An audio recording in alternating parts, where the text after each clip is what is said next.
Tire leaking. How are you going to inspect your tire leakage? Grab the hammer.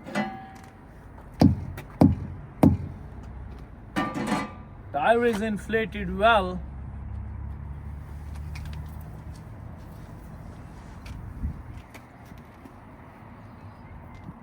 I don't feel any air leakage from the side wall, from the tread wall, from the inner wall. Tire is not flat, it's inflated well. I don't hear any leakage from the air valve. If I will check the back tires, I will check both tires same way individually. If there's a tire leak, the leak cannot be heard.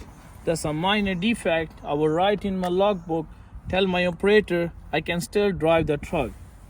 If there's a flat tire leaking, if leak can be felt or heard, that's a major defect. I will write in my logbook, tell my operator, and I will not drive the truck until the issue is fixed.